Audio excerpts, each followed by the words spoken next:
माँ की ममता। एक भावुक कहानी। एक छोटे से कस्बे में समीर नाम का एक लड़का रहता था। बचपन में ही पिता की मृत्यु हो जाने के कारण परिवार की आर्थिक स्थिति बड़ी दयनीय थी। समीर की माँ कुछ पढ़ी लिखी जरूर थी, लेकिन उतनी पढ़ाई से नौकरी कहाँ मिलने वाली थी।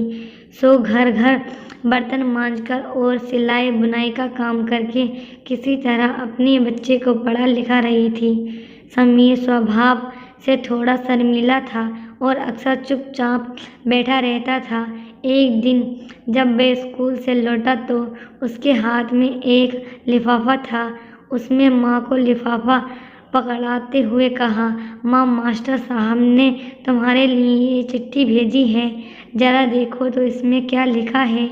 माँ ने मन ही मन चिट्ठी पढ़ी और मुस्कुराकर बोली, बेटा, इसमें लिखा है आपका बेटा काफ़ी होशियार है। इस स्कूल में काफ़ी बच्चों की तुलना में इतना दिमाग बहुत तेज है और हमारे पास इसे पढ़ाने लायक शिक्षक नहीं है, इसीलिए कल से आप इसे किसी और स्कूल में भेजें। ये बात सुनकर समीर को स्कूल न जा सकने का दुख तो हुआ, पर साथ ही उसका मन आत्मविश्वास से भर गया कि वो कुछ खास है और उसकी बुद्धि तीव्र है। माँ ने उसका दाखिला एक अन्य स्कूल में करा दिया। समय बीतने लगा। समीर ने खूब मेहनत से पढ़ाई की। आगे चलकर उसने सिविल सर्विस परीक्षा भी पास की और IAS ऑफिसर बन गया। समीर की माँ अब बूढ़ी हो चुकी थी और कई दिनों से बीमार भी चल रही थी और एक दिन अचानक उनकी मृत्यु हो गई। समीर के लिए यह बहुत बड़ा आघात था। वह बिलख बिलख कर रो पड़ा। उसे समझ नहीं आ रहा था कि अब वह अपनी माँ के बिना वो कैसे जिएगा। रोते रोते ही उसने माँ की पुरानी अलमारी खोली और हाथ में उसकी माला, चश्मा और अन्य वस्तुएं लेकर चूमने लगा। उस अलमारी में समीर के पुराने खिलौने और बचपन के कपड़े तक संभाल कर रखे हुए थे।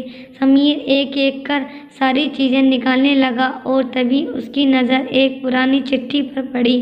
दरअसल ये वही चिट्ठी थी जो मास्टर साहब ने उसे 18 साल पहले दी थी। नम आंखों से समीर उसे पढ़ने लगा। आदरणीय अभिभावक, आपको बताते हुए हमें अफसोस हो रहा है कि आपका बेटा समीर पढ़ाई में बेहद कमज़ोर है और खेलकूद में भी भाग नहीं लेता। जान पड़ता है कि उम्र के हिसाब से समीर की बुद्धि विकसित नहीं हो पाई है, अतः हम इसे अपने विद्यालय में पढ़ाने की असमर्थ हैं। आपसे निवेदन है कि समीर का दाखिला किसी मंद बुद्धि विद्यालय में कराएं अथवा खुद घर पर रखकर उसे पढ़ाएं। सादर प्रिंसिपल। समीर जानता था कि भले अब उसकी माँ इस दुनिया में नहीं रही, पर वो जहाँ भी रहे उसकी ममता और उसका आशीर्वाद सदा उस पर बना रहेगा। दोस्तों, रुडयार्ड किपलिंग ने कहा है, भगवान सभी जगह नहीं हो सकते, इसीलिए उसने माएँ बनाई। माँ से बढ़कर त्याग और तपस्या की मूरत भला और कौन हो सकता है। हम पढ़ लिख लें, बड़े होकर कुछ भी बन जाएं, इसके लिए वो चुपचाप न जाने कितनी कुर्बानियाँ देती है। अपनी ज़रूरतें मारकर हमारे शौक पूरा करती है। यहाँ तक कि संतान बुरा व्यवहार करे तो भी माँ उसका भला ही सोचती है।